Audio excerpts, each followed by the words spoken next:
Across the nation are sacred sites that capture the spirit of America's character. And one of those places is right here, the Kennedy Space Center. Every single vehicle that has carried humans beyond the bounds of low Earth orbit has undergone integration and testing in that vehicle assembly building, crawled down this roadway and launched right here from the Kennedy Space Center. The Space Launch System, mated with the Orion spacecraft, will continue this proud tradition. As soon as we roll out of the vehicle assembly building, High Bay 3, and the world gets a chance to see this rocket, I think it is going to be shocking.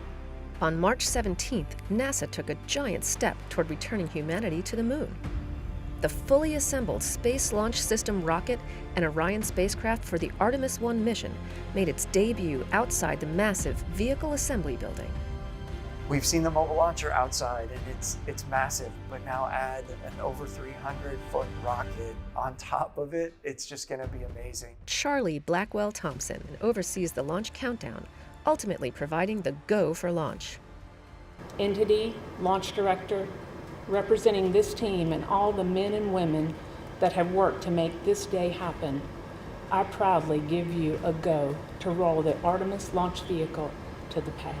Ladies and gentlemen, the world's most powerful rocket right here.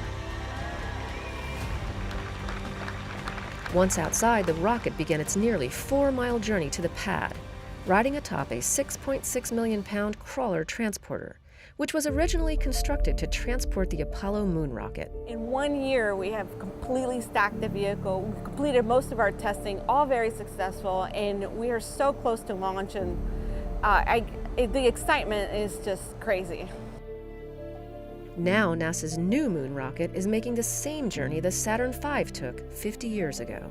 And just as all eyes are on the SLS tonight as it makes its journey, in a few short weeks, all eyes are going to be on the sky as it rocks the space coast and takes its maiden flight around the moon.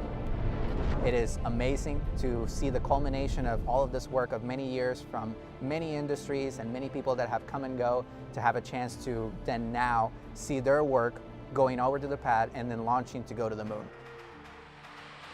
The rocket is rolling to historic Launch Complex 39B. It's launch pad used for both Apollo and shuttle launches, sending hundreds of astronauts to space throughout the decades, and now on tap to send hundreds more as we return to the moon and venture beyond to Mars.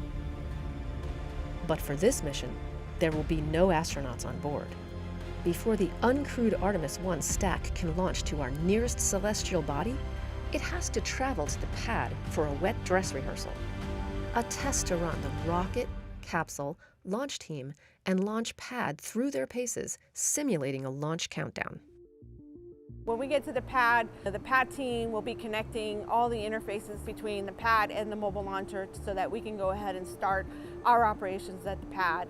So at that point, the launch director really takes over, and she will go down the sequence as if it was really a normal launch day.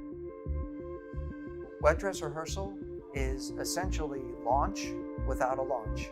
It is really the reason we're doing it is to verify and validate all of the pieces that go into launch countdown. So wet dress is really our opportunity to find any issues or adjustments that we need to make in our launch countdown. For Artemis 1, the wet dress rehearsal is the final and most critical test before the rocket can return to the launch pad for liftoff to the moon. During the countdown, over 730,000 gallons of supercooled liquid propellants will be loaded into the rocket as part of the nearly 2-day launch countdown.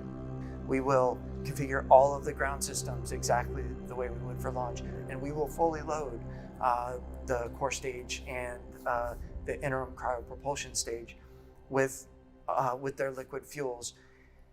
That'll be the first time that that's been done from here at Kennedy Space Center. There have been pieces of these things done in multiple different areas.